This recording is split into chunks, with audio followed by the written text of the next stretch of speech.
Check. But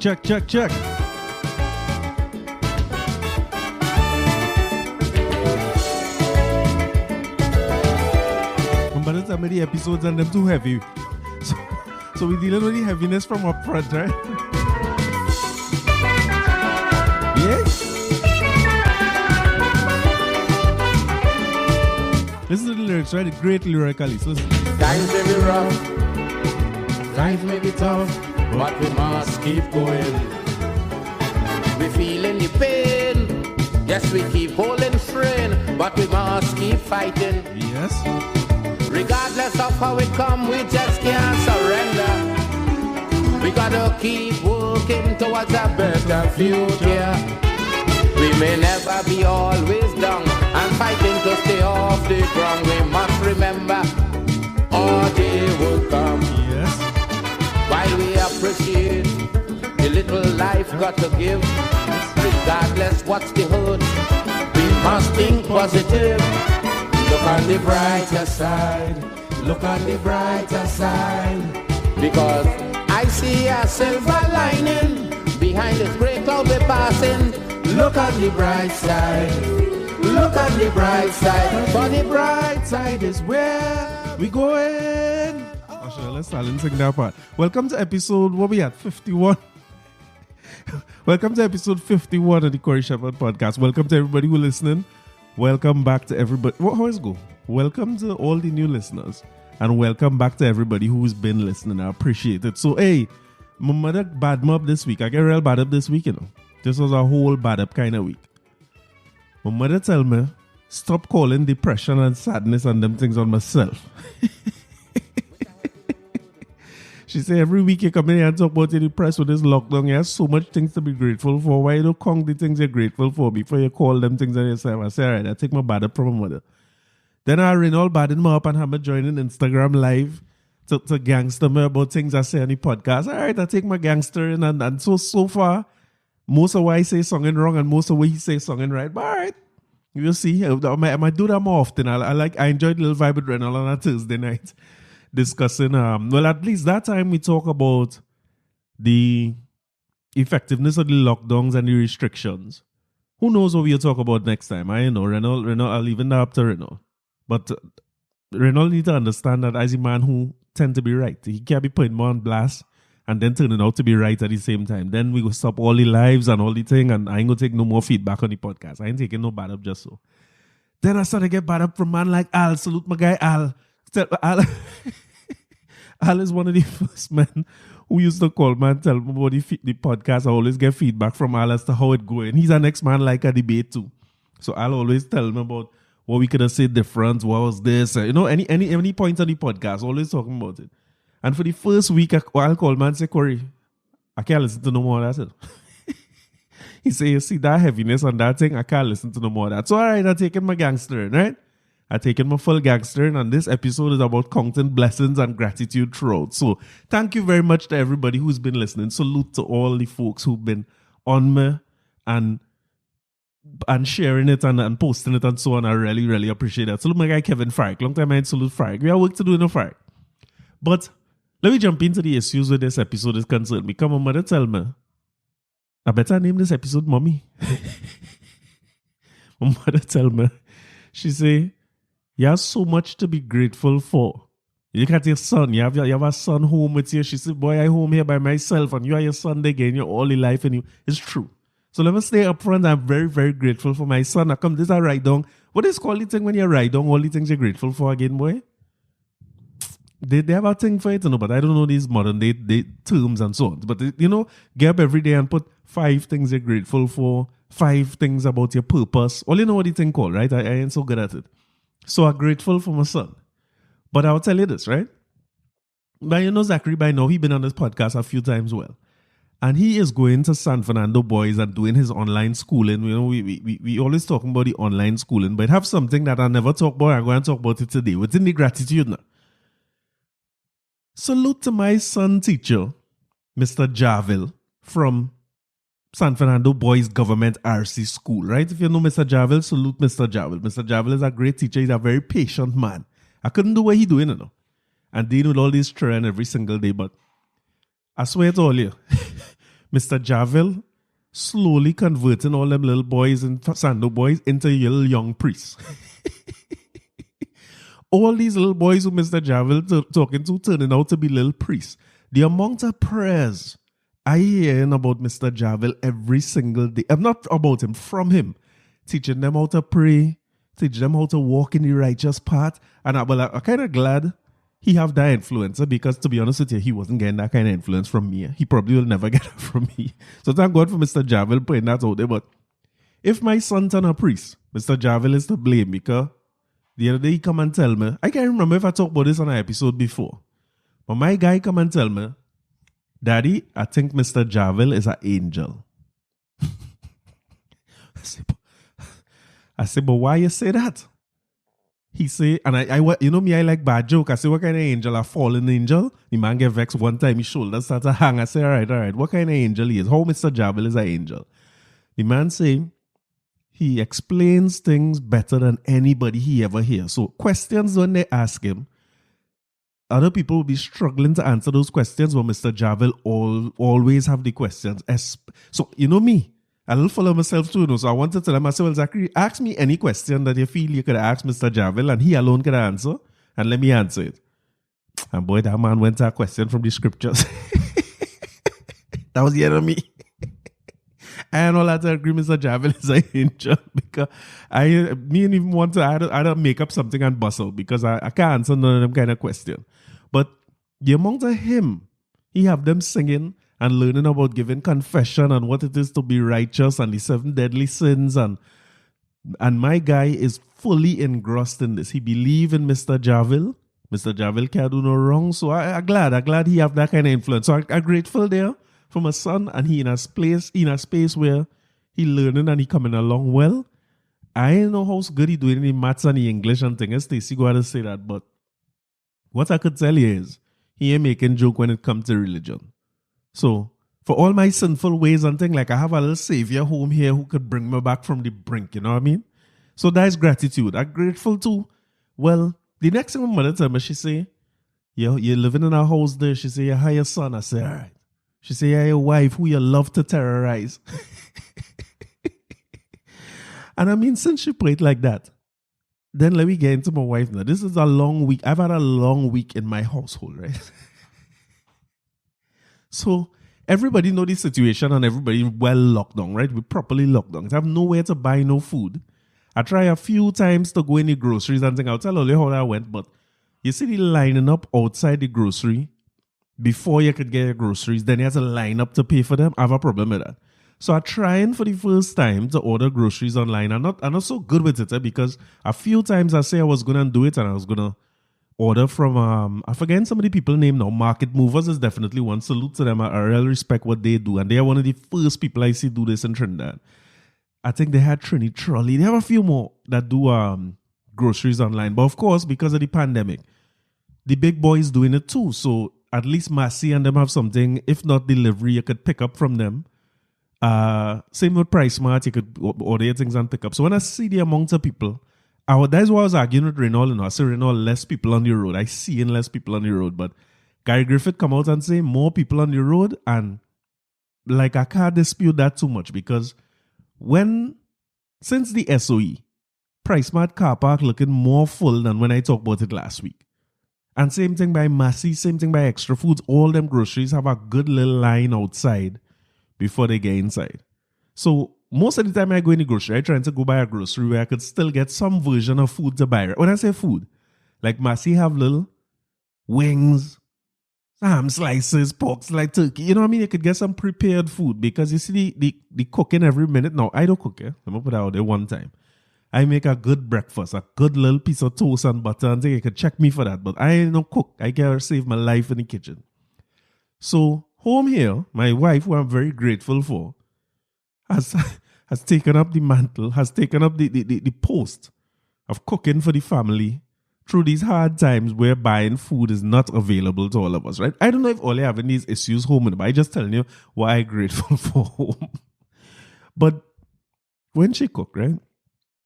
I want to level it all. It's just between me and only. Yeah? I always tell her she's a shop buyer. You ever meet somebody who is buying shop right through? All their life, they never go grocery and thing. All they is go in and shop. So when crick's done, they're going to buy one crick at a time. That is how Stacy, that is how she is. I don't know if she grew up being in the shop right through, a parlor buyer then. So when the juice finish, she go and she buy one juice.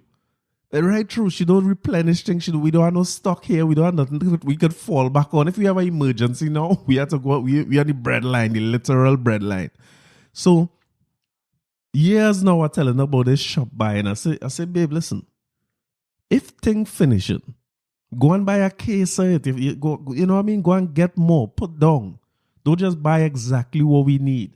When you go in the grocery, you go in the grocery, buy one bag of cricks. When that's done, we have to run back grocery again. And especially now that you can't be on the road. Being on the road is a struggle. You have to answer for why you're on the road. This week, even worse than last week. Last week was just the line and thing. Now you better have your letter and thing in hand. Because the boys say they're stepping up the patrols. And when they say step up patrols, what they mean is roadblock. And you got to show your letter for why you're on the road or present to people some argument for why you're out and you're not home during this SOE. So, the shop buying thing, apparently there's transfer into the way they cook into home here. This is between me and you. I ain't bad talking nobody. I'm grateful, as my mother say. But I see flour needed. I say, well, my belly started to turn one time. I don't wait for to smell nothing. From the time I see the prepping process going on, I ready. Then I see flour thing, right? Flour. Then I starts to smell thing fried in the kitchen. But I say, right, your boy in a gear. So fry bake is making. We good to go. I say, what? This is not, I don't see fry bake here too often.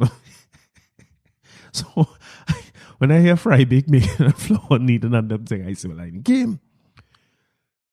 They call me out, man. They say, hey, come and eat. You know what I mean? I working from home, so in the office, in my little home office most of the day. I run in and say, all right, here what happens. Stacy Villaroo. You see how thing this happen? I think it and she calling. I can't talk my mind in peace.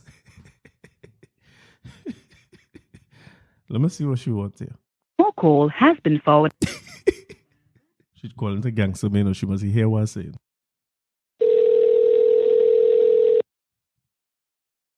Yeah, babe, I'll try calling Aisha by mistake. Oh, just tell them how you make one fry bake at a time. Yeah. Bye. You see, just for entertainment's sake, I go mash up our bills. So the fry bake and them making, I say, well, all right, they call me out, they say, right, food ready, come and eat. When I come through now to eat the food, bust up the two little fry bake, are good to go. When dinner time, not lunchtime, when evening time now, and I pass back, I say, what happened, the fry bake done? She say, yeah. I said, but how fry bake done so fast? She said, well, I just make the two for you to eat. This woman is making one fry. If you're hungry now, she make one fry bake. And I ain't talking about like you put on the flour and you just fry one. So if you need to fry more, you fry them fresh. I'm talking about it done. It have no more. So it's 3 we live in here. She makes 6. 2 people, we give 2 each. And that is it, is a wrap. I say, babe, well, what we eating for dinner is the dinner. It's nothing to eat. I was like, what? Why are you doing this? What's going on? So like I had to face the line by Massey and these people because people fry and bake one at a time and roasting little bake one at a time. They make burgers. She make about a 3/4 burger, so it's a quarter a piece for everybody in the house. I know. Under pressure, but I'm grateful. My mother say I'm very, very grateful for that. And I was trying to see how fast I could order thing by Massey and them. I hear salute my guys at Fitz Street Market too. They have some what you call it? Grab and go meals. I don't know what it is. And you know where I used to like too, like St. Christopher's. But I can't reach up in tongue at all. I frighten Gary and them. So I don't want to jump out myself and go quite up in tongue, say I'm looking for food.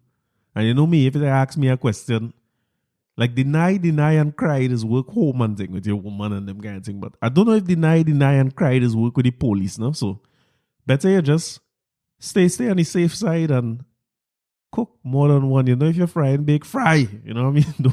Don't make it into a thing. So I end up having to go because fry bake done. And I decided, listen, I'm going up the road by Linda's. It starts off as a Massey and extra food running to see what could I get. But I end up going up by Linda's and thing to get bread. You gotta get something, right? And I watching these poor people who stand up in the extra foods line and I say, wait, rough, you know what I mean? You had to stand up in this line long before you could go and get something to eat. And I really find it strange that people so calmly waiting in line. You know, if I wasn't sure, now I'm sure that people frightened. People are afraid. Because before, you had to remind somebody to wash their hand before they go in the grocery. You had to remind, you know what I mean?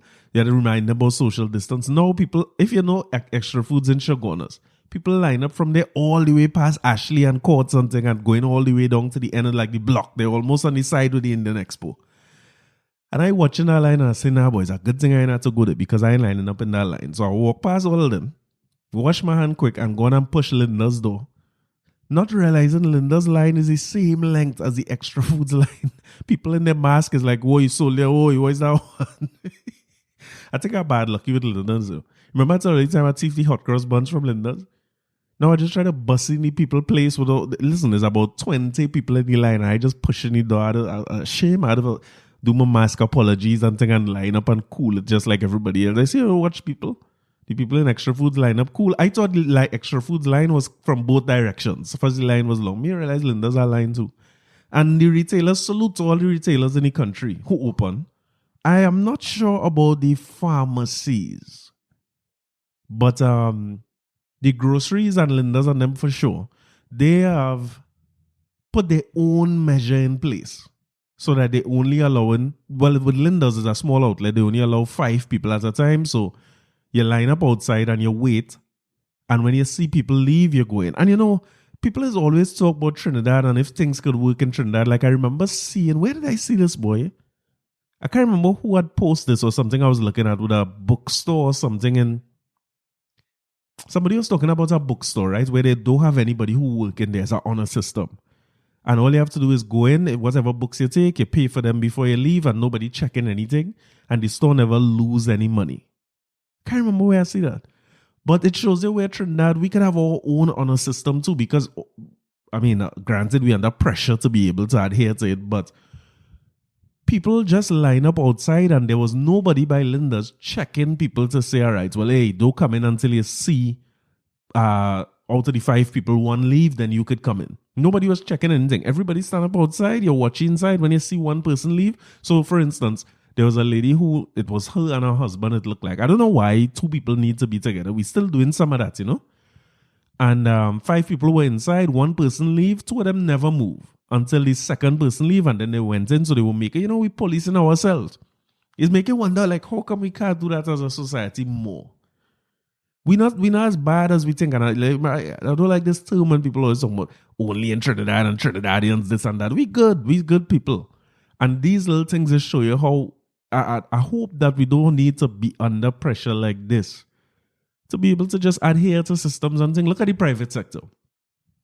We went from a place where if the restrictions was up to X, everybody in the country was trying to figure out how we could do Y and Z and get away. You know what I mean? So if they say restaurants closed but street side open, KFC bring out a van to sell food out to the back of a pickup. You know what I mean? Everybody trying to see, okay, if the restriction is X, what we could get away with? What extra we could do? Even the way they asked the questions in the press conference, like, we could get away with this, we could go ahead and do that. The mall's closed, but hey, I am a mall by a restaurant, I could open. You know what I mean? But now we're seeing where we're going in the opposite direction. So when the government restriction is X, we starting to look at what we could do as additional restrictions, not a thing to get away. So the government, as far as I know, did not put any quota on how much people could go in our grocery at a time. What they're asking for is pretty much the same. Not forget the Prime Minister, right? What the doctors have been asking for is the same thing. They're trying to say, hey, this is a serious matter. Adhere to the thing, take care of yourself, the 3 W's and all these nice things, right? But they're also saying, hey, use your discretion. Don't go out of the way. Don't let nobody have to restrict you from doing things. It's for your own benefit. It's for our own health. And I think we start to realize and accept that as a society now because the lockdowns are in place, but people going further than where the lockdowns are. So I know some groceries who decide to close. They have license to stay open based on where we are now with the SOE and the curfews, but they close because they say, listen, I don't know if it's Most of them I know are like mom and pop stores, like owner-run stores. So they might have been working in their own stores and they realize, listen, it's not worth putting myself at the risk. A lot of them are small stores too. So when 10 people in a small store, when 10 people in a massy, it look empty. But when 10 people in a little store, you know how that could get crowded and tight.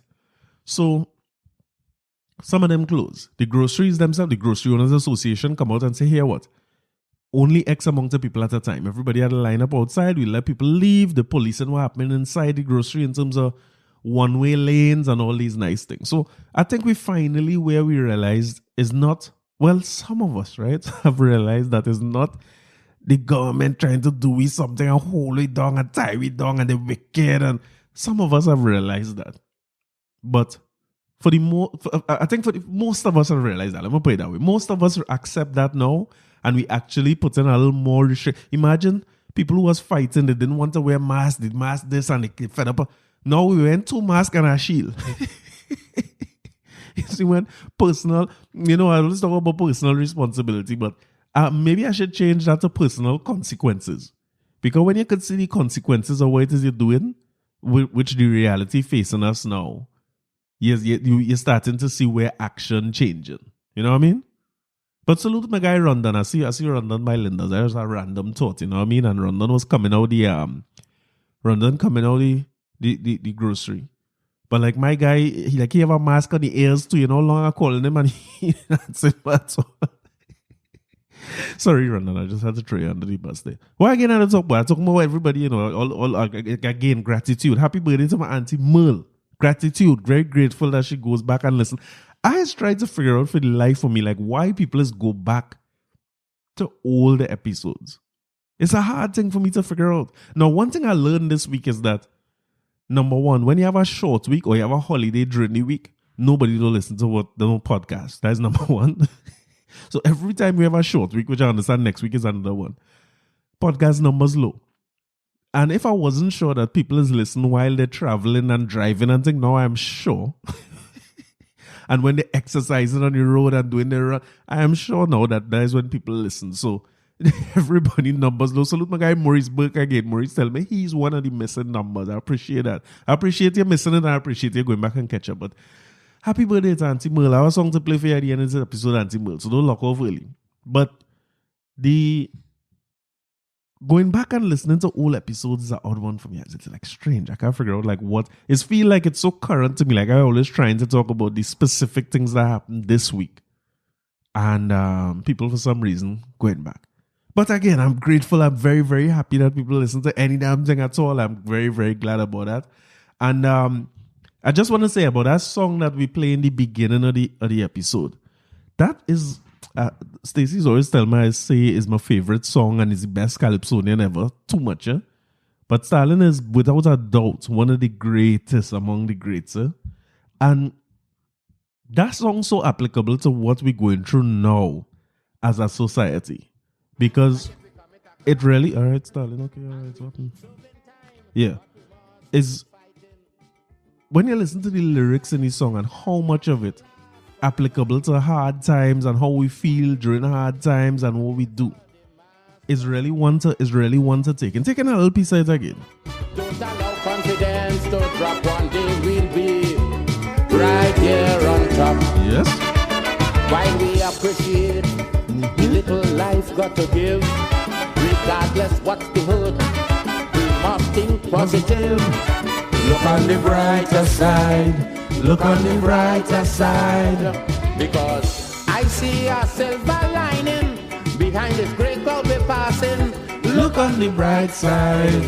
Look on the bright side. For the bright side is where we going. Oh. Now again, gratitude, right? I tried my best to look at the brighter side, and more thing happening home here again. Listen, again to the issues of the week soon. We talk about half hour, we talk about that yet. Again to the issues, but all the other help, I'm grateful. I'm being very grateful about what is going on home here. But apparently people home are under pressure. When I'm talking about how hard this lockdown is and it gains a man thing, I didn't really realize like it gains to people more than me. So one day during this blessed week, According to Mr. Javel, after that, or BC or AD, what you say? I see Stacey going to do her hair and thing. Now she's a woman, is do her own hair. So even when place lockdown, and she not like me where, imagine I on live talking to Reno, like I'm a barber and I looking messed up in the game. My whole face overgrown, my hair dropping out on top and it growing out in my face. I can't control it. But she have the skill to do her own hair and thing. So even when her hairdresser and thing closed, she could sort out herself. So she going to sort out herself, Papa. Now, I really noticed since the other day, it have a wig hanging on my bedroom now for a long time. Eh? I never seen a wig here yet, but I see a wig hanging on the bedroom door for a long time. But I know she's a woman of little obia and so on. You know what I mean? This is the thing she's due to keep the house. I don't know what she's doing for, but she's a woman of a little obia. You know what I mean? If you never hear that, then go back and listen to the whole episode too. So when I see the wig on the door and I realize it's about 6 months now we married, I say, well, that what the advice she get. So you know, don't let 6 months pass and you ain't hang up a wig on the door. So I don't interfere with the thing. You know, I take in my obia. I happy with where it is. I happy home. And I ain't interfering from the time. So when I don't even turn the door knob when I see the wig hang up there, to be truthful. But she going to do her hair and thing. She going to the bathroom. I say, all right, you know what I mean? Little hairstyle and thing is in the way. And people, to tell you the truth, I ain't see the hairstyle up to now. Because she come out the bathroom between laugh and cry. Like she didn't know if to cry or if to laugh and say, babe, I tried to cut my hair and like I cut too much. So I don't know but the obia wig is in use now. Because I ain't see the hairstyle up to this minute. Up to now, I can't see what the hairstyle looking like. But she have a wig and a head band up tight. So like I don't know what to do. I'm frightened because the old me would have just pull off the wig and see what the hair looking like under there. But I don't know if the wig is still a obia wig. So I don't want to interfere with it too much. So between a rock and a hard place. But again, I'm grateful. I'm having a lot of gratitude. But people, just my little advice from what happened home here. Don't attempt to cut your own hair and thing if you know you can't cut your own hair because barbers and hairdressers and these things close. Now might not be the best time to experiment. The people say extended SOE until the 4th of July. Until the 4th of July. So maybe you're all around the week before you could take a little chance and do something. Because I tell you only as man, anytime I get to see, I ain't touching the wig, but anytime I get to see where it is under there and it all the way going through, I single back at the market. Me sign up for these kind of problems. I didn't sign up for these kind of problems. So if it's a bald head under there like mine, or receding hairline like mine, where you know what I mean? The middle gone and the sides growing wild. I single. I back in the game. I don't know how single people make out in these COVID times. As I'm talking about this. When you all that my mother tell me, be grateful you live in a house with people, you have joy in your house. And I'm talking to my guy this week, my guy Colonel. And as a bachelor, I'm trying to figure out you can't, I mean, it's not a risk with the health thing because you can't meet nobody. Because how are you going to work? Like, are you going to date and hold hand and kiss and what you do now if you don't have nobody? Is meet people? Is a strange one. I know if only spend a thought for the people who single. And then, you know what some too? Tell me if it's me alone. As man I'm talking to, I'm not talking to only woman only, I'm talking to man. You don't find all these women looking good in their mask, boy. I don't want to be disrespectful. I mean, I'm grateful for all the women in Trinidad and Tobago. But it's a strange thing going on where when you see that in their mask, I don't know if everybody eyes nice or I don't know if it's just eyes, man, or what is going on. But when you eye make forward people and you think people looking nice. But then you have to remember now, I don't know where you take off that mask. So it must be hard for single men and women out there. Like, how you meeting people? What's the situation? Or everything going online and is a Tinder and one of them things. I don't know how it works. You can't meet nobody out and you could go up and talk to somebody like, say, hey, girl, I was watching you from over there and think, see people all around. You can't even do that now. So I asked my boy King, I said, King, in these little single times here, what you do? How you meeting people? And the man said, well, these is the times you had to dig back in the past. like if somebody in the past died of COVID. But salute my guy again. Grateful. I'm very grateful for my friends and my close ones who are always there for me and checking up on me and so on. Check me. I mean, you can't check me. No, don't check me. But as we talk about households, one household that I real sure is a happy household is the household of Mr. Monk Monte, the Marshall Montano himself. Salute to the wedding album. It's a great album. But it make me wonder if I should adjust, you know what I mean, as I might be moving into single life now, given the circumstances I'm facing. And I realize Marshall figures some things out. Number one, you have to take them out of the city and carry them up in the bush. That is rule number one. The level of happiness happening in the bush there, I don't see that in the city too often. And the thing is, when you think about how Marshall living up in Toko, Marshall is living on no little lot of land. You know? He has to be living on acreage. And they seem to have a little farm set up. It's a real subsistence living between he and the father and the wife and everybody. Is a real love, real monk style when you see the way he living up there. But one thing that concerns me is it looking like Marshall not doing nothing. All Marshall doing is recording the wife, whether she exercising. You never seeing him exercising. You ain't seeing him planting nothing. You ain't seeing him reaping nothing when time for fig to pick. It look like she picking the fig. She doing like what Marshall doing so?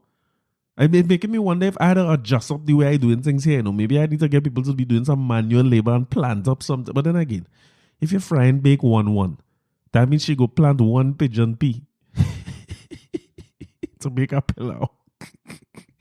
But I had to change around the system here because I see in Marshall wife with a whole whacker, a whole still whacking down a piece of land, acreage. And all Marshall doing is recording and laughing. But it was a nice moment when you look at the Instagram and see where he's seeing her singing his song. And you know what I mean? She's singing songs and listening to that album. That must be a nice feeling overall. And it really make me wonder to revisit that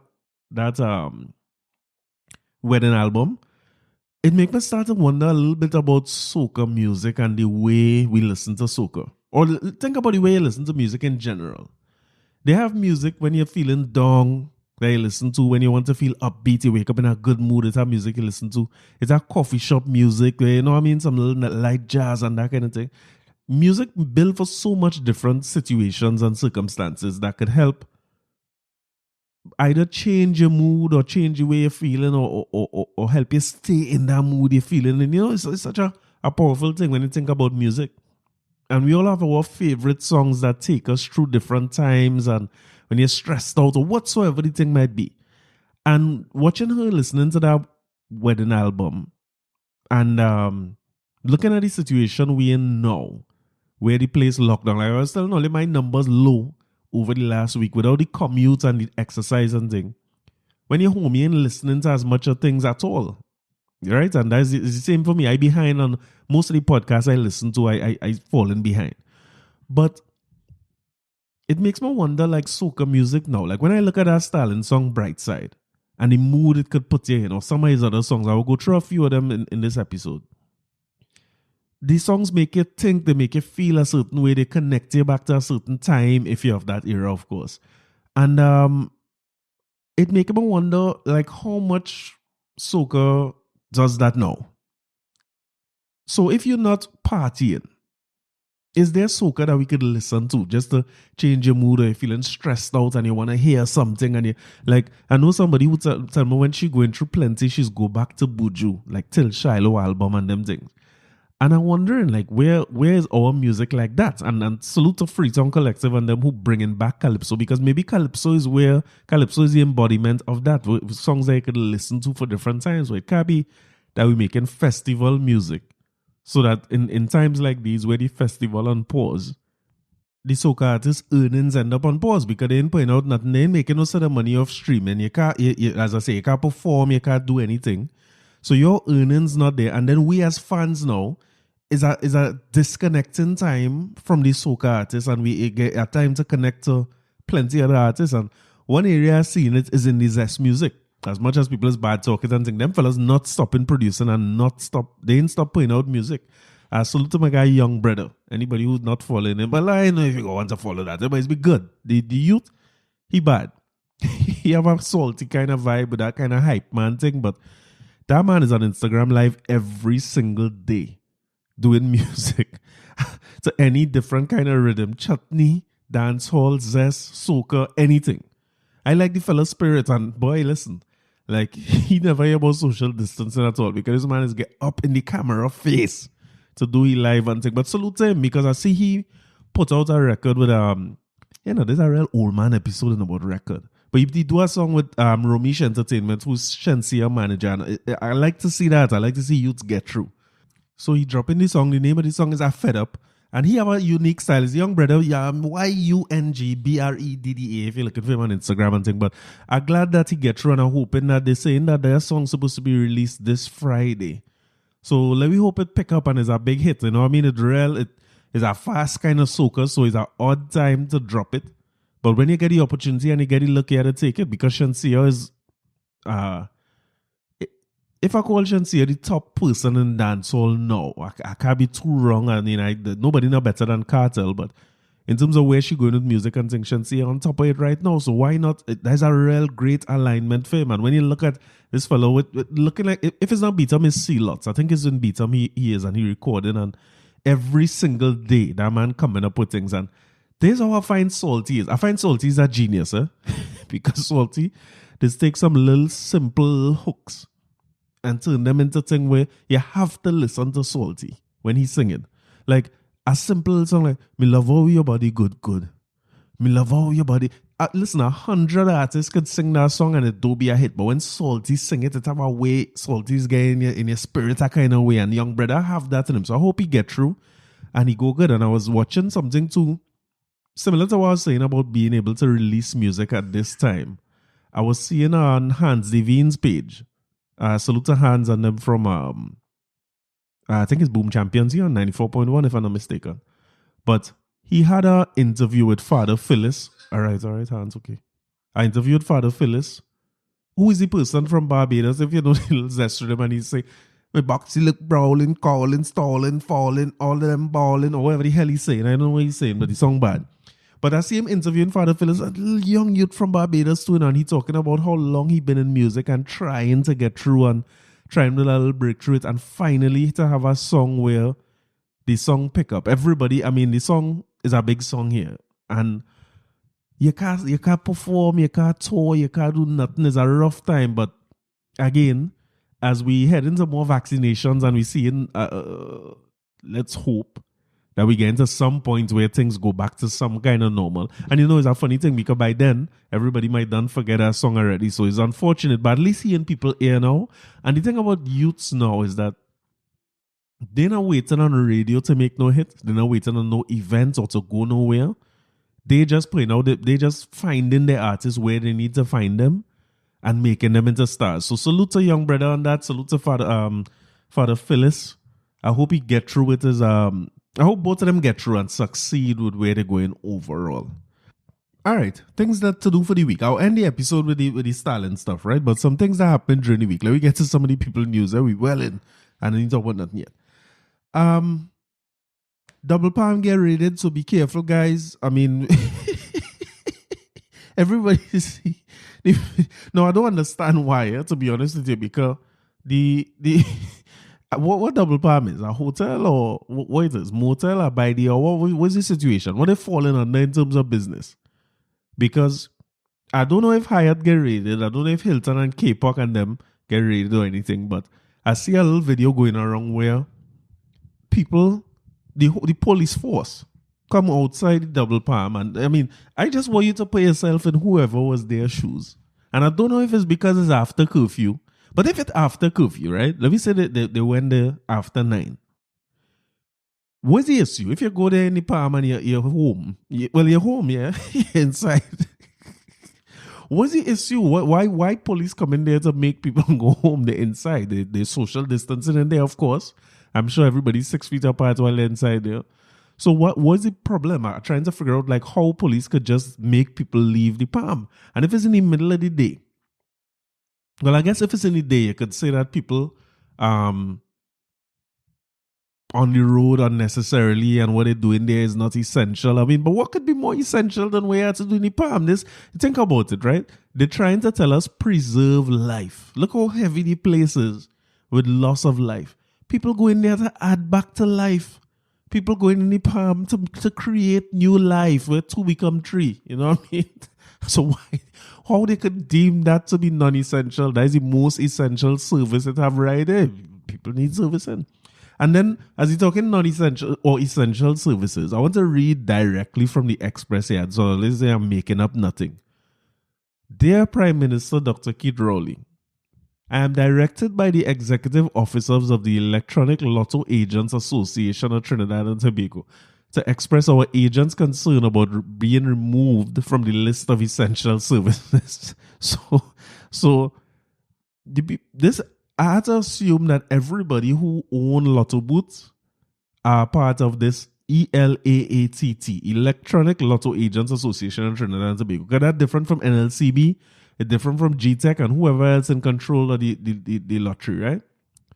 ELAT has been registered as an organization since September 2011. All right, well, I thought they're now forming, but all right, only a long time. Cool. As a result of the declaration of the SOE, effective Monday, May 17th, NLCB closed its operation until further notice, thereby also suspending our agents' operation. So far, so good, right? There are approximately 1,200 agents, and no doubt you will understand the consequential financial and psychological implications created as a result of the suspension of our agents' operations. I understand that too. 1,200 sound like at least 1,200 people out of work, right? ELAT unreservedly supports the declaration of the SOE. Good. We're going good, man. ELAT, we on the same page. See what I tell you? Businesses on board. We're realizing that we had to change our behaviors and we're not dependent on the government to set restrictions. We're setting all our restrictions. So ELAT unreservedly supports the declaration of the state of emergency. But request that you use the powers vested in your goodly office to review the decision to remove the NLCB and its agents from the list of essential services.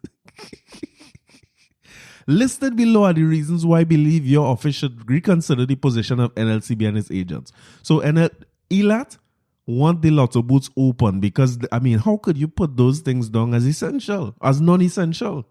I don't need to go through this list to tell you why lotto booths are essential, but let's go through it anyway. NLCB activities are not only limited to betting, but include the payment of utility bills and purchase of phone cards, in which over 700,000 of our citizens partake. Essential. All of us have to pay our bills during this time, right? And there's no other way for us to pay our bills without congregating than the NLCB booths, of course. And we need phone cards. There's no other way to get a phone card other than a lotto booth. So that's the number one, good by me. Agents generate almost over $48 million weekly on behalf of the NLCB through various games. Revenue, we've been talking about that on this podcast for however long. People need to make money. The government needs to make money. The NLCB, what's going to happen? How are we paying the NLCB staff now? Taxpayers' dollars? $48 million a week. They closed for 2 weeks so far. That's nearly $100 million. So check on point 1 for me, check on point 2. Approximately, this is point 3, right? Approximately 475,000 bets are made by the public on NLCB games daily. However, a significant percentage of those bets are placed by runners who place bets on behalf of others. So what I don't understand. 475,000 bets are placed daily on their games. However, a significant percentage of those, I guess we'll ride the runners. So it's not like people have to go and line up because we are runners. You understand? We have every little hood have a runner. So we will all give the runner the money. The runner will run down, place the bets, and bring back. So it's no congregating, not causing any crowd. That makes sense. Runners. So check 1, check 2, check 3. We're good to go. Essential service number 4. Over 150,000 citizens are dependent on NLCB games to put food on the table. I would like to repeat. Check number 4. Over 150,000 citizens are dependent on NLCB games to put food on the table. This has become more critical now due to the COVID-19 pandemic. Okay. So what are we trying to say here, Elat? That the hustle, you play the playway and then you get money to buy your food. Or maybe you don't gamble your food money and you have money to buy food. But maybe they're talking about 150,000 employees. How much booths? No, they only had 1,200 booths. So I doubt it's 150,000 employees. But I mean, to hell with that. Checkpoint 4 anyhow. People need to make the little money and gamble to eat. Agents, number 5. Agents, so we check on all 4, right? So far, they sound essential to me. Agents are still indebted not only to their landlords, but to their lending agencies. That is a problem for all businesses. So I check in point 5 again, because anybody who paying rent now feeling that. The revenue stream, number 6. The revenue stream created by NLCB through its agents supports quite a number of charitable organizations. Come on, people. How we going to give money to charity if we don't let people come and lose? You know what I mean? So these are some valid reasons. There are just some valid reasons why NLCB and its agents are essential and therefore should be given priority for resumption of operations as soon as it becomes practical. ELAT is quite aware that there are outstanding issues between the NLCB and agents, but we believe at appropriate time dialogue will prevail. ELAT is committed to ensuring all agents continue to observe and practice all the necessary protocols of the pandemic. This is what Gary said. Gary said everybody who writes in by exception, they put in it, we following all the protocols. He said, you know what I mean? In anticipation of your favorable consideration. I guess signed by Alan Campbell, who I'd assume is the president of ELAT. Hey, Alan. What nonsense. I don't understand what's going on. I couldn't believe it. Listen, if it wasn't the Express or somewhere reputable, I would have said a lie. But apparently the NLC, the lotto people, all the bloody lotto people free now, man. The people come and sell a little lotto and so on. People need to put food on the table. Now, in more serious and actually realistic news that anybody could really listen to and make some sense of, other than my boys at ELAT, 100,000 Sinopharm vaccines are on the ground, so salute. I'm happy. Salute to all the healthcare workers again for the work they put in to get us vaccinated and get us past this point. We're grateful for that. Now, I also saw something this week that was talking about the people who had the AstraZeneca shot apparently showing up like for a second vaccine. I know we got some AstraZeneca from, if I'm not mistaken, it's St. Vincent for sure. And it would have been either Bermuda or Bahamas. I'm pretty sure I would have that wrong. But I'm not sure if the goal is to use that to give more people their first shot. Because, they say the first shot is a level of protection anyway. So rather than get people who get a second shot out of that, because a small number compared to what we had before of AstraZeneca, maybe get more people there. But 100,000 Sinopharm, and people seem to be going and take them.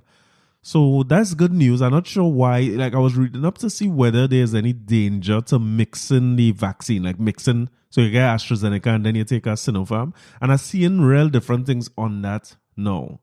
So there was some news coming out of Canada that it was okay. There was very little risk if you took more than one type of vaccine. So they would be between AstraZeneca, Johnson & Johnson, Moderna, and who am I missing there? Pfizer. And they were saying that there's not much risk in taking different types. But I also seen something on Healthline saying that the UK is still doing studies now with people to see if it has any effect, any ill effect on the immune system. So I know that Dr. Parasar and them keep saying that they're following the WHO guidelines, and I'm not seeing anything clear on the mixing, but I don't think we're mixing yet. So I guess those two people who came for that get sent home. But at least the 100,000 seem to be going out. My mother's been, we be trying to get appointments, and a lot of people complaining about it. I saw the government, just last week when I was talking about how the government, the people in power in this country, let me not just say government like party in power. Opposition is the same thing. We don't like to just come out and apologize and say, well, I say the sun has killed COVID, but maybe I misspoke on that. I didn't have enough information. I thought that was the case, but it doesn't seem to be the case. We don't do that. We like to put ourselves out there as unfallible. But surprisingly, they came out and apologized and said, listen, sorry about that. We're having some issues with the appointment system and all that, and they're trying to get it sorted out. So hopefully we could get that sorted out on our end. I could see my mother get vaccinated and not worry about that. And yeah, I want to encourage everybody who can to go out and get vaccinated. It's really the only form of protection that we have. I keep seeing not just in the local news cycle, but anything you watch about COVID and vaccination, all of them telling you, all the experts saying the best vaccine for you to take is the one that's in front of you. Whichever one you're offered, take that. Because we're going through this whole thing about which one better and which one, but there's really some level of protection being better than no protection at all, especially where we see in the healthcare system and what's happening. I was encouraged by Dr. Hines and most of I like to listen to Dr. Hines. I guess it's nerd mode when he's doing all those projections and things. And they had some good news there where we could see that at least what they projected we would be at by now, given the amount of cases they were seeing in, was that March, April? We well behind that. So that's a good sign. That means we're doing some things right. But Dr. Richards was talking about the healthcare system and how it's overwhelmed and saying not to get complacent, because she said the figures might be looking better in terms of availability. But she said the availability is due to the fact that more and more beds were added and we have more of these temporary facilities being used. And you can't help but celebrate that. As I say, we're lucky to be in a position where we're going through this rise when the other countries, the bigger countries, have been past the worst. Them countries past the point of that we at now. And they could send resources and send ventilator and help us with tent and things. We should say thank God for that. Gratitude, right? We should be if we had go through this last year around March, I know what would have happened in this little country, boy. So, of course, condolences to anybody who lose anybody during these times, whether it's COVID-related or not, is rough because having to deal with preparations and putting things in place for somebody who passed away now ain't no easy thing. So, condolences to everybody who's been through that. But Dr. Richards is talking about that healthcare system more and more. And I'm glad she's doing it because maybe that's one of the things that help the reality soak in for us and help us to behave. But I mean, if they're shutting down double palms anyway, and we're looking for beds, use double palm. I used to say use double palm step down facility, but now we could use it as a parallel health. How much double palm they have? Where's Imran Daniel? Anybody could get Imran for me? See you on double palm. And see if we could, if they go and shut them down and then be pulling people out. You know, it is you inside there and you hear a siren, boy, you can imagine that. But no, you're going to shut down the facilities anyway. Maybe there's an opportunity to use that place. If you could use that Balandra, why not use there? They available everywhere, close to everybody. But yeah, so, and I saw as well that on the financial side and the business side, which we're still very concerned about, they're saying that 14,000 applications came in for the grants that Minister Inbert spoke about in terms of salary relief. I'm not sure what they're calling this one, if it's salary relief. And they also have some relief for self-employed people. Because I mean, spare thought for the nuts man and the snow cone man and the pie man and them. We're talking about the big restaurants, but the gyro man and the pie man and them, is a rough time for them. So it's good that we have some of the at least some kind of relief in place while we go through this, but nothing more important than us maintaining some kind of, or taking control of what we do so that we're not congregating, we're not out there unnecessarily, we're not making further spread, and we reduce the numbers so that people have a chance to go back and get to work and get back to their businesses as soon as possible. Let me do our part. The 3 W's, right? Wash your hands. Walk away. Jesus Christ, I can't remember. Wash your hands, wear a mask, and watch your distance. Right. Wash your hands, wear a mask, and wash your hands, wear a mask, and watch your distance. So that should not be that difficult, really. So yeah, let me do our part now. And again, I'm encouraging everybody, make your appointments for your vaccines. If you have your comorbidities or you're in that age group or your frontline workers, I'm encouraging everybody to go out there and let's get vaccinated. This is no joke. And especially if you're living in a UNC stronghold. If you're in a UNC stronghold, try your best and get vaccinated ASAP. I live in a UNC stronghold. Where in boy? Carney, North, East? I can't remember what constituency I'm in. But it's a UNC stronghold. So right now I'm fearful for my life. If you're in any UNC stronghold, you go and try to see how much vaccine you could get. Let me tell you why I say so. Is it that the people who live in the strong, die-hard UNC areas are the individuals who are fallen victims to COVID-19 and dying? God. Nobody in Bitam. Lord. Nobody in Sila. Lord. Nobody in Mofa. Lord. Nobody in Lavantil. Lord. Nobody in Dego Martin. Lord. You're hearing about it. But the people in the UC stronghold Right. are the people who are dying.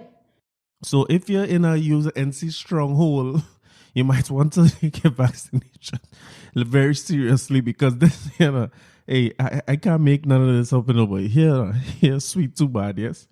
This place is one of the greatest. Because, like, you could say anything you want and get rid of it. Because my girl come up with, and listen, she doing this on her Instagram live. What you need to see is the comments, right? Because this woman comments is the greatest. People agreeing with her every step of the way. Then if you don't know, this is Vicky Rampersad, she's not a UNC, according to her, and she's not racial, and she's not a UNC. She's an activist. And she's fighting for all our rights. I appreciate that, Vicky. I'm very grateful to Vicky Rampersad for fighting for my rights and so on. I appreciate that. But Vicky, I need to understand what like how you figure out that the PNM putting this plan together, this plot, right? I'm not sure if that is what she mean. I want to put words in the woman mouth. I don't want to do none of that, because I don't know if she trying to say that like is a plot to kill out UNC supporters or what. I don't understand. And the people who support her are not sure. But I want to know how they're doing it. Like how they're going about doing this. Because based on that, UNC really should never lose an election ever.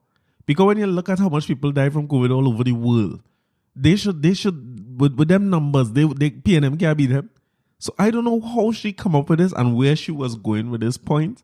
And as she say, everybody cut up what she had to say and change it up to, we little people like to do little editing, so we edit it up and we but let me play where she went from there, right? Because I was so confused when I watched that I had no plans whatsoever of talking about that, because boy, that's just too much. I couldn't process it.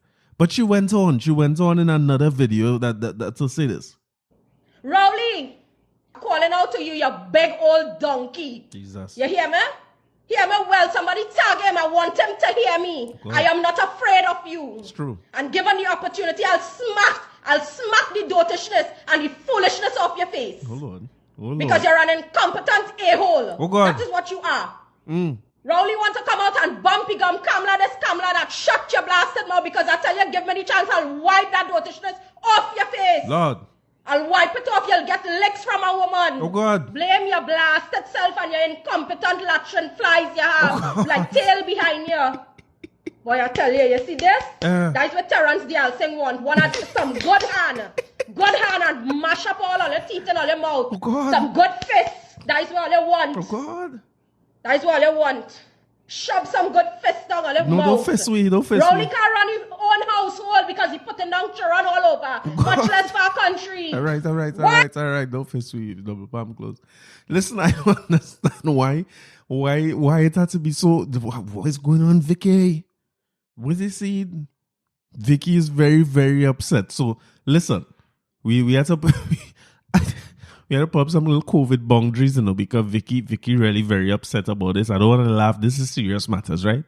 Because if the government in charge is taking COVID and dropping it in specific places and containing it in them places, we need to see if we could nominate these people for a Nobel Prize or something, because the whole world for more than a year now trying to contain the spread of this thing.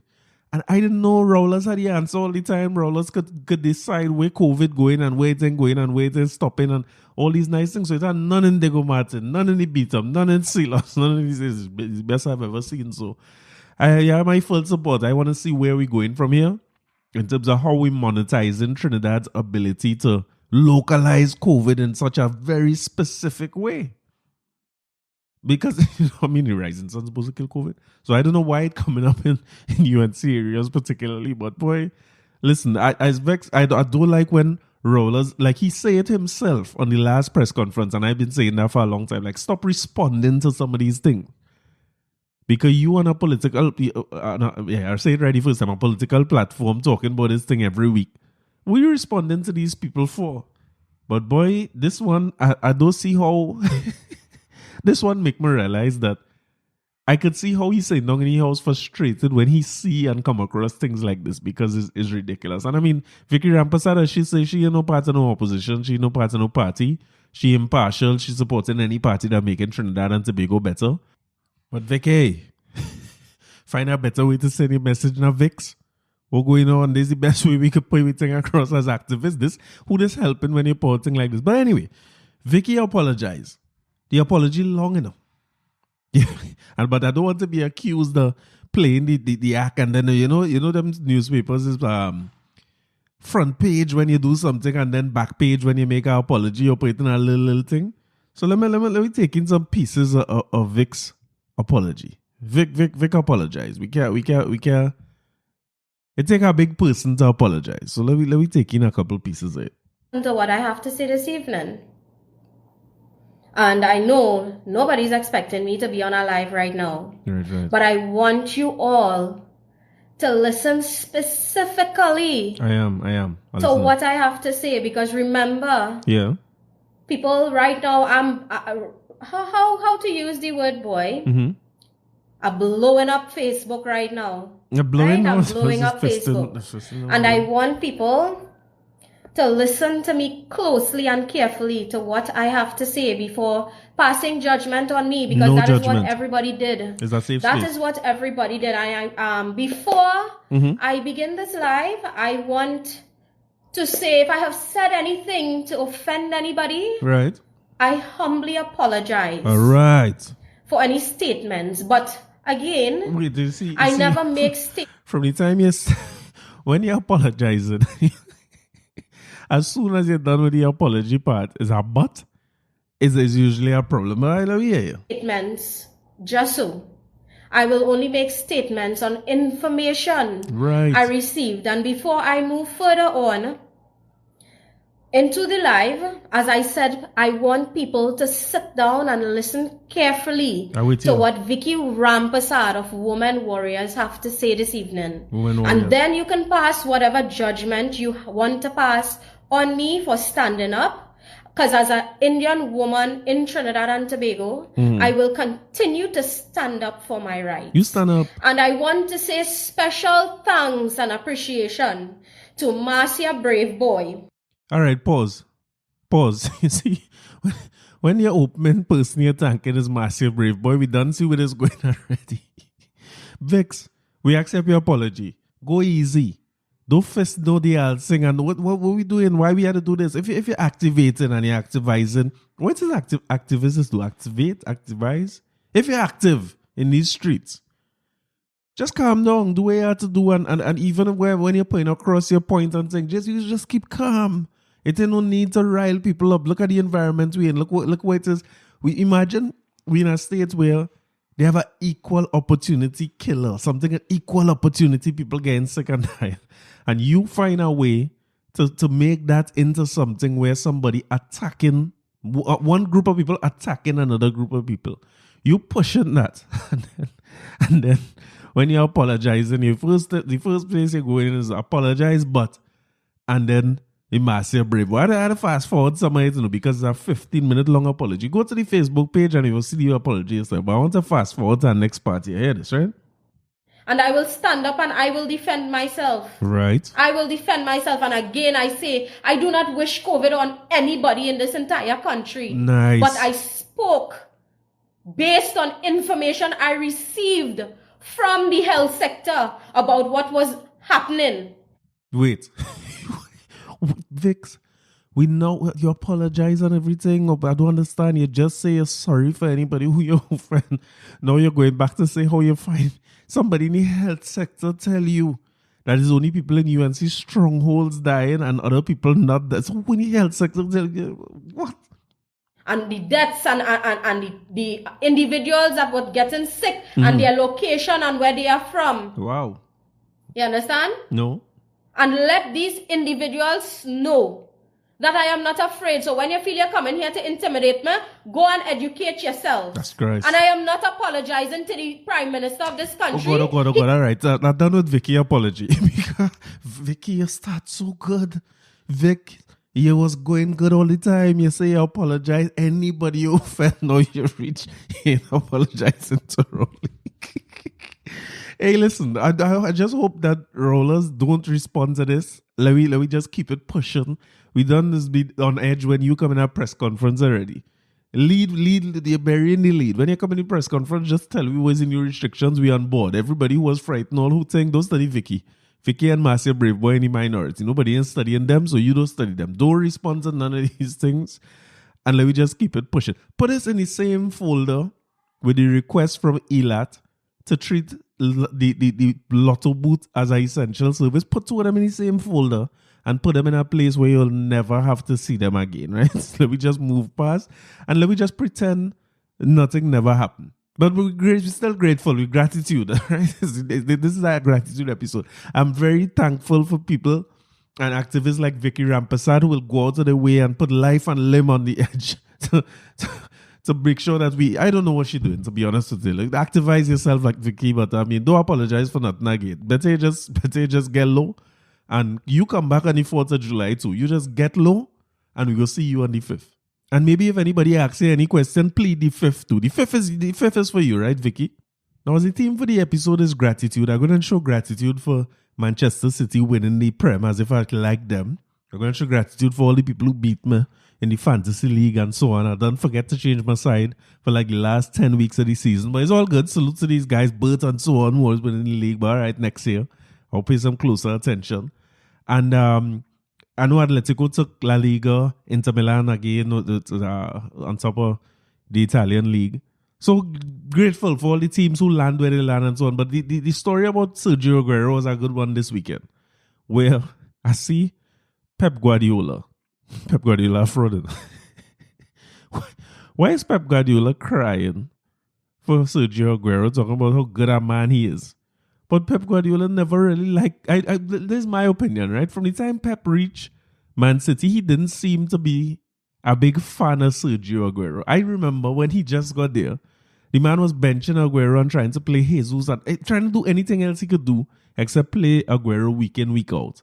Eventually, he come to the point where he was running him all the time and getting some results. But when you look at Aguero's scoring record and everything, it make you wonder like what he was seeing that we not seeing. But again, that was very much very, very suspect. When I see Pep is crying. Anybody ever see Pep crying for players like that before? It's just me, or this is the first time I see that, or that's a common thing that he's do, because that was real awkward. I don't know what he was trying to do. It had seemed as though before the weekend, so he wasn't going to let the man get send off. And I'm not sure what changed. But when I see the start of the game and Aguero walk out in sweats, not looking like if he was ever going to come on the field for the game. I don't know what changed during the course of the game where he let him come on as he should do and be able to say a farewell. And, you know, the man had a double up to say his farewell to everybody and just let him know what... that is one I'll be following. I mean, he's really a great player. I want to hate on Man City bad, and I don't like these fellas. I don't know where Man City fans come out. I don't know where all these nowadays, like, if you in our age group, if you are 40-something, and you are Man City fan, you're a wagonist. Like my little brother is a Man City fan. This man's 20 years old, so well, from the time he come in, Man City was already coming up by the time he started watch football. But if you're 40, when you became a Man City fan, when you was 30, all right, I don't know Man City. So salute to Man City and everybody. And it's one of them times we're going into where for men is a tricky little season in between the sports seasons. So all the football done, IPL get called off, all the cricket people. You know, this will be a good time to start CPL, like just between CPL is a good thing to rally you straight through until like August, September when all the leagues start back. NBA doing some kind of a play-in. I don't think I understand that fully, you know, but there's between the regular season and the playoffs, they're doing a play-in. And when I hear play-in at first, I thought what it was everybody was playing like how they was playing in a bubble the last time. But apparently, it's some kind of avenue to get more people who wouldn't be seeded in the playoffs back into the playoffs. So I don't understand it fully, but it's a slow sports time. Once these things done, once NBA playoffs and things done, we're going into a little bit of a slow sports period. So we need something to do as fellas. So thankfully, we looking at 4th of July, and if we behave and do the right things, maybe by early July, we could get back our own sweat and start our own little home leagues, wherever game is playing, thing we could get back to some kind of thing at that point in time. Because if we lock, you could imagine, fellas, you could imagine being locked down with no sports at all, nothing to watch on TV. I feel like we watch out the whole of Netflix. I don't know what to watch again. I tried my best. I've gone back to Sopranos now from episode 1. That's one of the best series I ever watched. So I'm back to square one with that. And I mean, in terms of entertainment as well, one of the things I keep meaning to talk about and not remembering to talk about here is Naomi Campbell has a podcast that she does. And I really enjoy, you know how I feel about these things. So I always talk about the fact that celebrities getting a chance to slow down. They're not on tour as much. And it allowing us to get more insight into celebrity lives. Well, Naomi Campbell, surprisingly, is one of them that are enjoying a lot these days, because I really came across it because Dave Chappelle don't do much interviews, and she had, I see something come up with an interview with him and her. And she went by him and they did an interview, and it was really good because it's more like two of them talking about their friendship and where they met and parties they've been to, and the really just the good times that they had. But she have a lot of interviews, especially with people who don't do a whole lot of interviews. So she have Mariah Carey on it, even political people. So she had Stacey Abrams on it one time. So she working, and I like her interviewing style because it's not really. I think we've gone past the days where interviews was designed to make people look a certain way, or interviews sometimes used to look like they're attacking people, but her interviews is really just celebrating people. Like she had Lenny Kravitz, and you can see two of them these people she's talking to, they have a relationship, and it's nice to hear their stories and get to see a little insight into their life, if that's the best way I could put it. And that's it for the days of the kind of shock jock thing they used to have and the attacking people in their interviews. It seemed to be done, and it's so much like what, if you ever follow Charlemagne on the Breakfast Club, that's what he used to do a lot back in the day, and attack this one. And the interview was designed to make people look bad, or to seek out viral moments. So you say shocking things, and I mean, I just find it, I never really liked that. But I see now Charlemagne, like he gave himself, he's come a long way from where he was with that type of interview before, to now being very respectful and the mental health guy and all that. And I was kind of waiting last week when I was watching all the crumbling going around Joe Budden. I wanted to hear what Charlemagne and them had to say about that. And he came out and he talked about it, and he say he and Joe Budden don't talk no more because he reached out to Joe. He gave him a critique about the way he had approached some situation. What was Charlemagne talking about that Joe Budden didn't like? Joe Budden had a deal with Spotify and he do some business, and then he came off the Spotify thing, and then Charlemagne was basically getting at him, saying like he don't know how to negotiate, he don't know how to get his real value in the market and that kind of thing. And apparently Joe Budden take offense to that, but they talk behind the scenes. But I remember the Joe Budden podcast where he come and talk about Charlemagne and them not knowing nothing and not owning anything, and they're just workers, but they're trying to talk on business people. So I was waiting now to see what Charlemagne go say about this whole Joe Budden falling out thing. And he really came out and said it. He's like, listen, the man went somewhere where he can't bring it back from there, so he don't want to set a small talk with Joe Budden. He had nothing to say about him or nothing to say to him. And he just saying, look at the situation here now. We're co-hosts and them leaving here.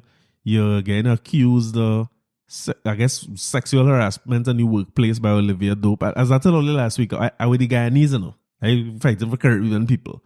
But I can't stop listening to Joe Budden. He's the greatest. So Charlemagne now find himself in some problems, because I don't know if people following that story that going on with Kwame Brown, but Kwame Brown is NBA player too, ex-NBA player. And I don't know what's the genesis of it. I don't know where it starts off. They had this podcast with that Matt Barnes and them do under the Black Effect Network that Charlemagne running. And whatever the issue was and whatever they say about him, this man went berserk. And he started attacking everybody. And Charlemagne seemed to be bringing it up on the Breakfast Club, really as a way of promoting his own network and putting eyes on his podcast. But boy, Kwame Brown started shooting on YouTube. The man make his own YouTube page. I never hear this guy say nothing before. But over the last week, I don't know if people following this story or not, but listen, it is epic. He's going at everybody. Steven Jackson, Matt Barnes, and then Charlemagne went too far. As far as I'm concerned, because all of them from South Carolina.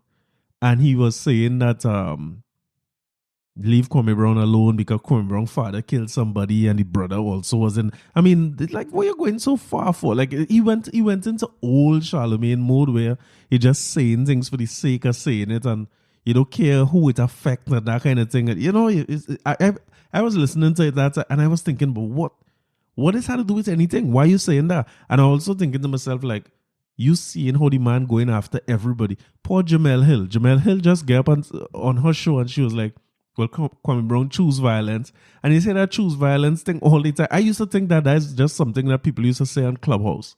But apparently it's from Game of Thrones. She wasn't even saying nothing about him and he come and attack her too. But boy, Charlemagne make a mistake because Kwame Brown, being from the same area he from, went back and dig up this thing where Charlemagne was involved in some... He had a rape charge. And he was involved in some kind of situation with it. And he plea away from it. Or how are you supposed to say that the right way? Like he take a plea. And get some kind of lesser charge. And that's out of the way. Like every now and again, that stories come back up about him. And he's managed to avoid any major backlash like the cancel culture thing where that is concerned. And he continues to grow from strength to strength. Like I read Charlemagne 2 books. I think one is... Black Privilege. And the other one is Shook Ones. Two good books. The Black Privilege is more about him and you get a little bit more about... No, Black Privilege is more about accepting your own blackness. I can't remember the damn books about that. It's so murky in my mind. Both of them were good books. I know the Shook Ones, he was talking about anxiety and his own issues and so on. And one of the books, he went a lot into his own background growing up in South Carolina and all that. And he had spoken about that story. If you listen to his podcast, he's do Brilliant Idiots with Andrew Schultz. He spoke about the story a few times. So now that you hear this thing coming back up, but it's like, why you went and interfered with Matt Barnes? Is a real hornet's nest. You went and chucked there and now it's problem. So this rape charge back at the forefront. And Charlemagne, I see on Monday this week, he gave himself donkey of the day. Basically for going too far. And it's the right thing to do. He apologized. He didn't apologize like Vicky Rampersad. He put forward a real genuine apology. But when you do things like that, now everybody, it looking like as though, you know, you're basically trying to cover your tracks because now this thing coming back out and you're having to deal with this again. And it's just one of them things. I don't know if anybody's been following these things. But press to everybody involved. I hope everybody come out good on the other end of that, because Charlemagne is a good one, Joe Budden is a good one. I like listening to two of them as two black entertainers out there. I hope Kwame Brown do alright too, because he going on Twitter, not Twitter, on YouTube. He going extra board every minute of the day, seeing a video with him attacking somebody. So I hope he cool, and I don't know if he need help, but if he get the help he need, that would be great. And I just hope that, you know, me and cancel culture, I don't like it too much at all. So my wish is that these things get settled and these guys still continue to perform at a high level and put out work that all of us could enjoy. I enjoy The Breakfast Club and Brilliant Idiots. I enjoy Charlemagne books. I'm sure he will do more. And he putting out a lot of podcasts out there. And nobody greater at podcasting than Joe Budden. Joe Budden podcast is one of the best things I ever see. And hey, salute to my guy Cassius too, who your wife don't want to let you watch his Star Report. Tell your wife I say, let the man watch a little Star Report, man. Star is the real McCoy. Star is the legend. So Cassius, watch your Star Report. But don't put me one side to what Star, you know. But what Star when you don't listen to mine, right? All right, just a couple more things on the entertainment side before we get out of here. I was a real Clubhouse baby, and I used to be on Clubhouse all the day and all the time. And salute to my father as well. My pops have a few rooms on Clubhouse that he does a great job conducting. One of them is on leadership. That is on a Sunday at about 5. I think he starts that. And then he also does one on a Friday that is about entrepreneurship at 11. So if you're on Clubhouse, check that out. You'll see the Trinidad room or house. I can't remember how it's working on Clubhouse. First, I don't really be on Clubhouse that much anymore. Because I see now that Twitter taking up the spaces. The Trinidad Club is the name of his club on Clubhouse. So you'll see his rooms there. Just follow Ken Corby. And then Yeah, Twitter Spaces turned out to be real interesting. Salute to my guy Keyshawn Haynes, although he didn't fight Peter George like we was expecting last week, but he doing a real good job bringing out some ministers and I'm sure plenty more personalities and maybe more business people and so on to come. And there's what he was offering Peter George. That's what I was saying last week when I don't think Peter George knows what was Spaces. Because now this turning out to be one of the biggest things we have in Trinidad in terms of that Twitter Spaces is the same thing as Clubhouse. It's just a talking app. So on Monday night, he had Nyan Gatsby Dolly, Minister of Education. Last week, we had Faris Al-Rawi. And you're seeing hundreds of people turning up to just listen to what these folks had to say. And I find it's a good opportunity. He also opens up the floor for people to come up and ask questions directly. So I saw him asking if any parents who have children in school wanted to ask the minister any questions. And it brings a little more of a human side. Yeah, we saw with the one with Faris. And it's a good thing overall. And it might well be a very good forum other than WESN for he and Peter George to have all their fights as to who doing a good job with COVID and all that. But I don't think Peter I don't think he knows Spaces. Because he was he seemed to think based on his tweets that Keyshawn was just telling him, let me keep it on Twitter so that we could just tweet one another for the whole day. But I think it would have really been useful to hear both of them talk. And maybe, who knows, they could probably still do a little debate and talk to one another about it, because I'm sure they both have good points of view on this. So salute to Keyshawn Haynes for doing that. And once you're on Twitter, or if you're not on Twitter, go on Twitter, right? But if you're not, jump in on the Spaces. The Spaces are real decent set of conversations. Very, very similar to Clubhouse, but a nice local flavor. Clubhouse, we have a lot of they have a lot of local rooms, but they're never very, very specific to Trinidad, and sometimes the conversation all over the place. But at least Keyshawn conducting a room, and again, some specific things with some ministers coming on and things. I like that a lot. All right, so before we get out of here, back to some music, right? I have some music to go through here. Not necessarily to play, but I just wanted to point out why Stalin is one of the greats. Because Stalin has, all over the place, but Stalin has 4 Calypso monarchs. And when you go through the monarchs that he have, right? The man have a heavy hitter, like a bomb in each one of them. You know, back in them days, you still had to do the 2 songs to win a monarch, right? So 85 was his first one. And it was Ism, Schism, and Wait, Dorothy, Wait. If you remember, well, you know how I feel about Wait, Dorothy, if you listen to this often enough. Wait, Dorothy is one of the best calypsos ever written, because it's a social commentary, but it written like a party song. So, I mean, even when you listen to the lyrics behind it, right? Let's play it.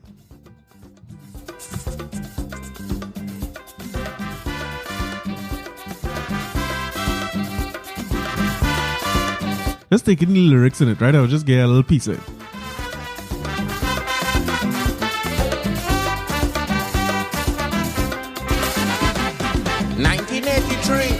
My fans beg for a favor. I decide to please them, so I write the soca.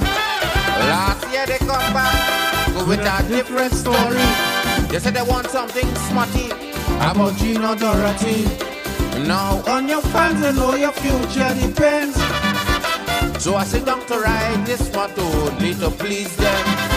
But as I take up my pen and my piece of paper and I write out the first verse, listen what I remember. And that oil money come and oil money go, and poor people remain on the pavement and ghetto. When Mr. Divider start, don't divide the bread equally. Yes, I'm going and finish the whole damn Calypso about Dorothy. Oh, I jam she, and she jam me. Oh, we back, and we roll back. But once my people keep fighting, why equal share the cake. Wait, Dorothy, wait. So listen, just that first verse alone, and he went through the whole song like that. Really, it's a masterpiece when you think about writing music or writing calypso in particular, because the social, the man take the thing and say, hey, listen, the whole song is a social commentary. So even as you go into the next verses, you hear him deal with local politics, international issues, like he doing so much of his songs. It's just a great one, and it's a song that even now you play that, is a song you could dance to and enjoy yourself. And I'm feeling like that's what I'm trying to say earlier in the episode, where we're missing some of them things in our music now, where we have something we could listen to for a message, or something we could just take a cry or bounce back or uplift with spirits or anything like that. So that was 85.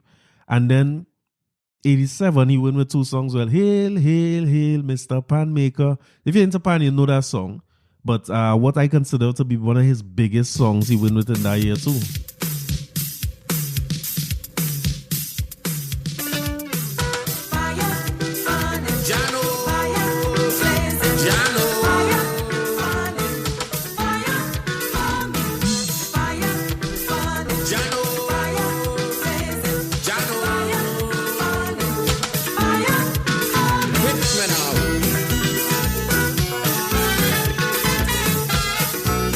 Let's take in our verse, right?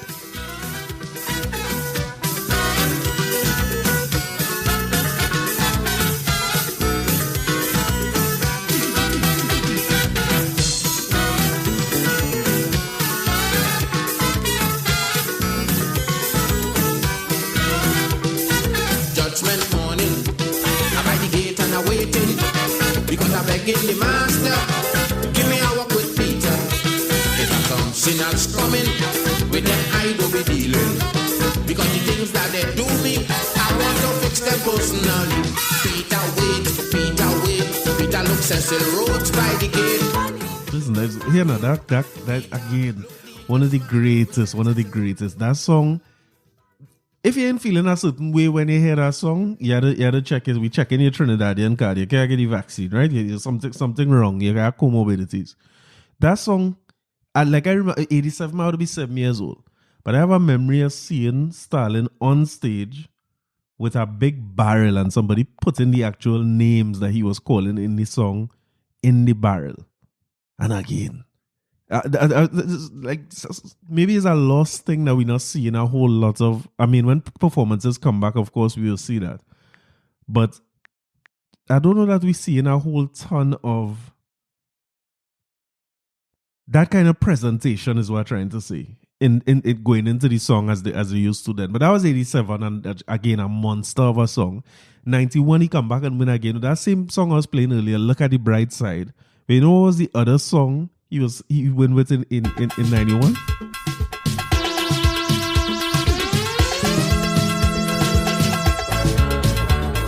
In 1991.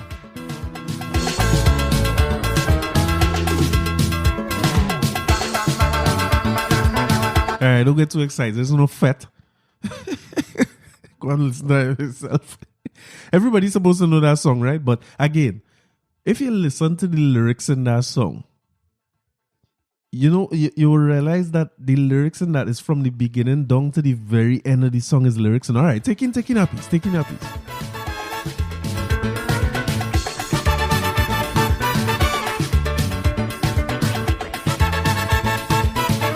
Everything correct in the boy, down to the intro.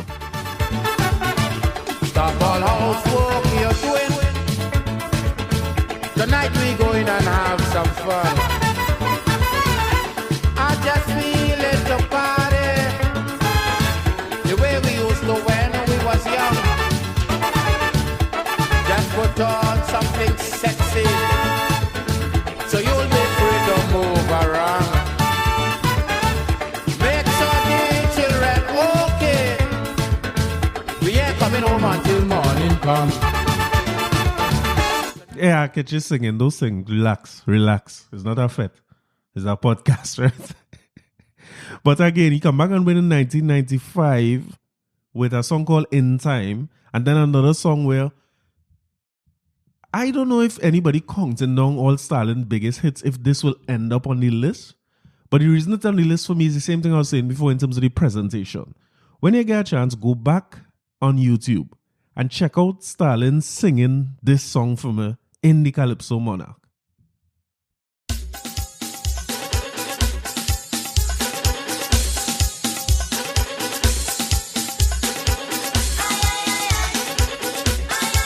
Remember this?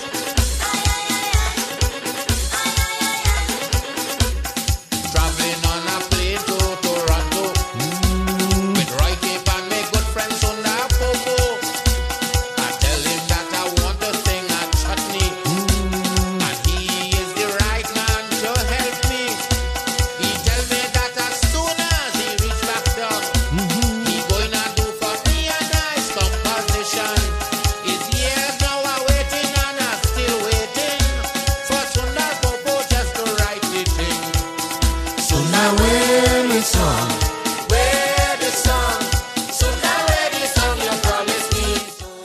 Yeah, I don't know if it's going down. I don't know if people have it down as one of the biggest Stalin hits, but for me, it's one of the greatest. And really, because that performance he do of that Sundar song in the Calypso Monarch it showed the genuine love that he had for Sundar Popo. In the way he composed the song, the way he put it together. Roy Cape, of course, Roy Cape. If you know anything about Stalin, Roy Cape and Stalin's partners. And he talking about really just meeting Sundar, and you hear him talk about it in interviews before where it was true. Where he and Sundar Popo say, they have a song, they're supposed to do a song together. It's time they do a song and that kind of thing, as two, both composers, writers, and performers and musicians that respect each other and had to do a song. So that's 85, 87, 91, and 95. So when you think of that, the man sandwich 4 championships between 10 years, that's easy to accomplish. There have a few men who do it, but it's the greats when you look at the people who do it. Duke do 4 straight, Kitchener do a lot. In similar time spans. Sparrow have a lot. I think Sparrow have more than one hat trick in Calypso Monarchs too, but Stalin definitely up there with one of the greats. So, and just as an episode of gratitude, I taken this opportunity to say, this is why I was talking about with Naomi Campbell, and I always say it with Drinks Champs and some other podcasts too, where we give the flowers to people while they're still here, and Stalin gratefully is still here. And I just want to take this opportunity to give him his flowers and thank him for all the music, because that ain't half of what Stalin do. That's just the ones he win with. But when you think of Stalin and who he is and some of the music he puts out, like just go to make yourself a nice little Stalin playlist and take in some of his great contributions. Now, before I go out to this episode, I promised my aunt, Auntie Merle, that I would play a song for her. And this is a song, so this is a birthday song, right? This is not any norm, not something that I usually do, but this song is a song that I remember. So me being into Calypso and thing a lot and learning as I grew up that what my family was playing all these years was no parang. We call it parang and we parang by one another and thing. But what my father and them was playing, so my father, my uncle Carl, my grandfather and them, my whole squad, when they pull up by the house and is the act of paranging, where you wake up somebody out of sleep while they play music. But they hardly used to play parang if my memory served me right. And one of these songs that where I developed my love for Calypso was really from listening to my aunts and them sing. So when the parang side, Daddy and them reach by the house where I used to stay, like my grandparents up in Laventry Road in Sawai, there for the Christmas time. And they come up the road. And I have aunts and, the whole family is a musical family. And I remember singing this song. I could, when you're small, your memories deceive you sometimes, but the harmony in the part of this song here, I used to remember them singing that as a little child. And it's probably one of the reasons why I like Calypso and things so much up to now. So this is dedicated to Auntie Merle. And you taking this song too. Tell me if you could tell who's singing it.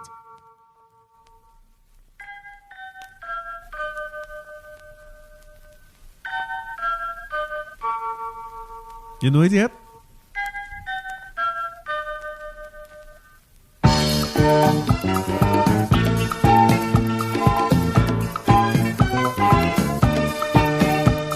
Yes?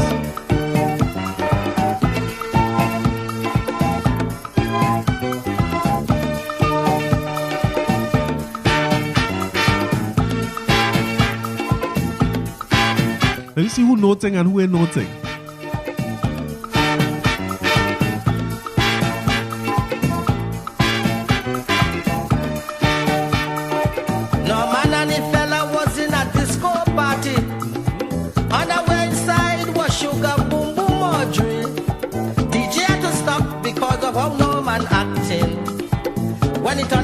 Audrey with the boyfriend dancing. No man walked straight up to Audrey and slapped the young man, telling him you ought to know I'm a jealous woman. Not because you hear the calling she sugar boom boom. Don't make me take she boom boom and sweep this blasted ballroom. If she could dance you, I could dance too. If she could love you, I could love too. If she could mind you, I could mind you. Whatever she do, I could do too.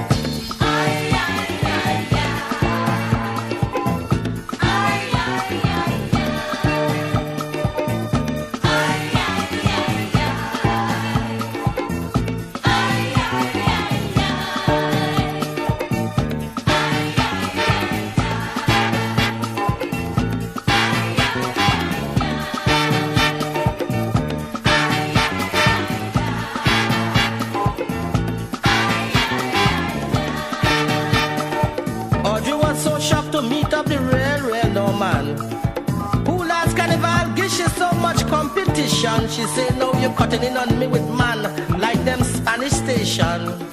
Something else inside your clothes since you're playing woman.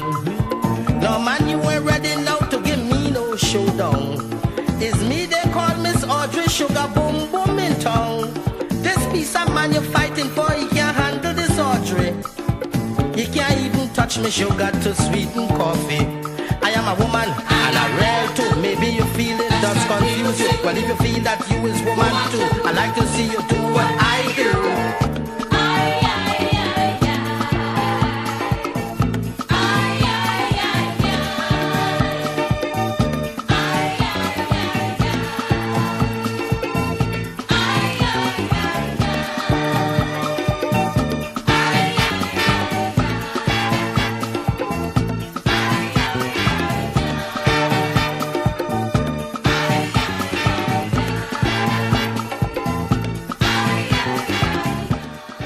Listen, you see that piece of I remember that as like a child hearing that ringing through them hills in Laventry Road there. So it's a little dedication to my Auntie Merle. Forgive my happy birthday. But I wonder if people could know who sang that song, boy, or if they pick up the voice. I wonder if people I shouldn't really say. Like, you should go and do your own research. Yeah, I feel I would do that. Unlike all the other episodes where I named the song and not naming the song. Or people to call me, find me some comments on YouTube or somewhere and tell me if you know who sang that song. If you're supposed to be able to pick up that voice as a Trini. We revoking Trini cards with the immunization card is wrong, you know. So let me see if you can pick up that voice or not. But until then, I think that's it for me, you know. So I will talk to you all next week. Stay safe. The 3 W's, right? Wash your hands, wear your mask, and watch your distance. And again, I encourage everybody to get vaccinated as early as you could. Once you get your appointment, let's go and get the vaccine and let me turn this place around. So until next week, stay safe.